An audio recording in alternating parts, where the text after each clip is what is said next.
Cikande, sebuah kawasan industri di Kabupaten Serang, Banten. Tempat yang dulu hanya dikenal karena pabrik dan logamnya. Tapi kini, nama itu berubah menjadi simbol. Simbol dari sesuatu yang tak terlihat, namun bisa mengubah arah industri dan sains di negeri ini. Semuanya berawal dari satu angka kecil, 3 mikrosievert per jam. Di layar alat ukur, angka itu tampak sepele. Tapi bagi ahli radiasi, itu seperti siren yang berteriak di tengah malam. Normalnya, radiasi lingkungan hanya sekitar 0,05 hingga 0,2 mikrosievert per jam. 3 mikrosievert artinya ada sesuatu yang tidak wajar di udara itu. Tim pengawas datang ke lokasi. Awalnya mereka menduga mungkin hanya alat rusak atau gangguan elektromagnetik dari mesin pabrik. Tapi semakin mereka berjalan, angka di layar dosimeter terus naik. 5, 10, 50, hingga akhirnya puluhan ribu mikrosievert per jam. Sumbernya ditemukan di tanah, di antara tumpukan logam bekas. Dan dari situlah semuanya berubah. Pemerintah menutup sebagian kawasan industri. Tim dari BAPETEN dan BATAN dikirim ke lokasi. Hasil pemeriksaan menunjukkan ada isotop radioaktif caesium 137 di area tersebut. Cesium-137. Sebuah nama yang seharusnya hanya muncul di laboratorium, bukan di tengah pabrik baja. Caesium-137 atau CS-137 adalah hasil dari pembelahan atom uranium. Ia tidak ada secara alami di bumi. Semua C1037 di dunia ini adalah buatan manusia. Isotop ini digunakan untuk alat medis, seperti radioterapi kanker, dan juga untuk alat industri, seperti gauge, alat pengukur ketebalan logam. Dalam bentuk aslinya, cesium-137 aman karena disegel di dalam wadah baja pelindung. Tapi jika wadah itu rusak atau dibuang tanpa pengawasan, isotop ini bisa menjadi sumber radiasi yang mematikan. Bayangkan senter kecil yang menyinarkan cahaya gamma tanpa henti selama 30 tahun. Itulah cesium-137. Ia tidak berwarna, tidak berbau, dan tidak berhenti memancarkan energi. Lalu, bagaimana ia bisa sampai ke Cikande? Jawabannya ada di rantai industri logam. Setiap tahun, ribuan ton besi bekas diimpor dari berbagai negara. Besi-besi itu dilebur ulang menjadi baja baru. Tapi tak semua logam diuji untuk radiasi. Dalam kasus Cikande diduga ada logam bekas yang mengandung sisa perangkat pengukur radiasi. Saat dilebur, isotop di dalamnya pecah dan menyebar ke udara, tanah, dan saluran air di sekitar kawasan industri. Ketika tim forensik nuklir memeriksa tanah di sekitar lokasi, mereka menemukan titik radiasi mencapai 33.000 mikrosievert per jam. Artinya, lebih dari ratusan ribu kali lipat dari batas aman paparan manusia. Angka yang cukup tinggi untuk menyebabkan kerusakan sel jika seseorang terpapar dalam waktu lama. Namun yang membuat kasus ini semakin rumit adalah kenyataan bahwa kawasan itu bukan wilayah nuklir. Tidak ada reaktor, tidak ada fasilitas penelitian atom. Artinya, sumber CS-137 datang dari luar sistem pengawasan resmi. Dari sinilah muncul pertanyaan besar. Seberapa aman rantai pasokan logam di Indonesia? Dan seberapa sering kita mengimpor limbah industri tanpa tahu apa yang ada di dalamnya? Sementara penyelidikan berjalan, pemerintah mengevakuasi sebagian pekerja dan warga sekitar. Beberapa daerah radius paparan ditandai dengan garis kuning dan alat ukur radiasi dipasang di berbagai titik. Warga yang tinggal di dekat lokasi diminta melakukan pemeriksaan kesehatan.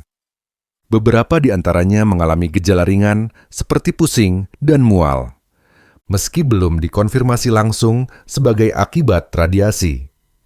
Di media sosial, berita ini langsung viral. Beberapa akun bahkan mengaitkannya dengan ekspor udang yang terdeteksi mengandung cesium-137 di Amerika Serikat. Namun, setelah ditelusuri, tidak ada bukti kuat bahwa kasus Cikande dan ekspor udang berasal dari sumber yang sama. Para peneliti menyebutnya sebagai dua peristiwa terpisah yang terjadi hampir bersamaan.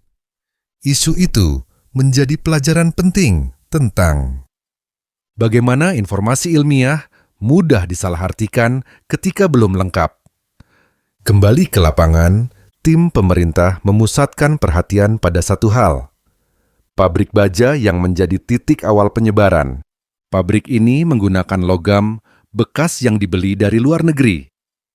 Beberapa bahan tersebut diketahui tidak melewati proses deteksi radiasi secara menyeluruh.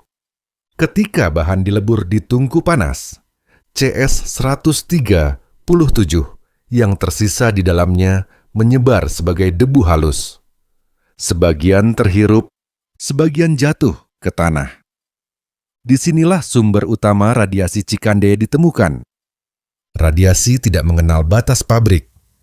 Ia bisa merambat keluar pagar, menyentuh tanah, air, bahkan udara yang dihirup warga sekitar. Tim dari KLHK dan Bapeten kemudian melakukan pembersihan, mengangkat tanah yang terkontaminasi, dan menimbunnya ke fasilitas penyimpanan khusus di Serpong. Proses itu memakan waktu berbulan-bulan dan butuh pengawasan ketat agar isotop tidak menyebar lagi. Namun di balik insiden ini, tersimpan pelajaran besar tentang sistem pengawasan industri kita. Dalam rantai global perdagangan logam, kadang yang kita impor bukan hanya bahan mentah, tapi juga risiko yang tak terlihat. Scrap metal, meskipun bernilai ekonomis, bisa membawa jejak teknologi berbahaya dari tempat asalnya.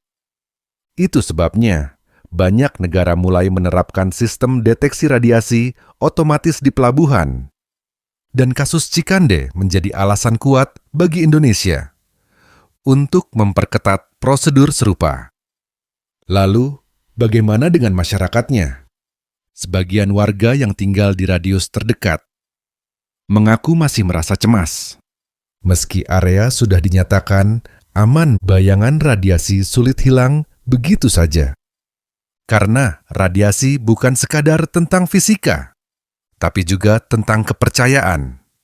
Sekali sebuah daerah dikenal terpapar, butuh waktu panjang untuk memulihkan rasa aman warganya. Kasus ini kemudian naik ke ranah hukum. Pemerintah menelusuri jalur logistik logam bekas dan menyiapkan gugatan terhadap pihak yang terbukti lalai. Perusahaan pengimpor dan pengolah scrap metal diminta bertanggung jawab atas dampak lingkungan yang terjadi. Kasus ini menjadi momentum besar untuk meninjau ulang semua izin daur ulang logam di Indonesia. Kini, kawasan Cikande kembali sunyi. Sebagian pabrik masih beroperasi, tapi sebagian lainnya masih tertutup pita kuning bertuliskan radioactive area. Di bawah tanahnya masih tersimpan sisa energi yang tak terlihat. Dan setiap kali alat pengukur dihidupkan, bunyi klik-klik detektor mengingatkan kita bahwa sesuatu yang kecil bisa punya konsekuensi besar. Cikande bukan bencana nuklir, tapi ia adalah peringatan keras bagi dunia industri bahwa setiap unsur kimia, setiap isotop punya dua sisi, manfaat dan bahaya. Tinggal bagaimana manusia memperlakukannya. Radiasi tak selalu jahat. Dalam dosis dan tempat yang tepat, ia bisa menyelamatkan nyawa. Tapi, ketika keluar dari kendali, ia mengingatkan kita bahwa sains tanpa tanggung jawab adalah bahaya yang paling sunyi. Cikande mungkin hanya satu titik kecil di peta Indonesia. Tapi ceritanya menembus batas industri dan negara. Ia jadi simbol bahwa kemajuan harus selalu diimbangi pengawasan. Dan bahwa sains, sekalipun tak berwajah, tetap memerlukan etika. Kamu sedang menonton Bisa Kimia, tempat kita membedah fenomena nyata dengan kacamata sains, tanpa sensasi, tanpa kepanikan. Karena setiap unsur, setiap reaksi selalu punya cerita.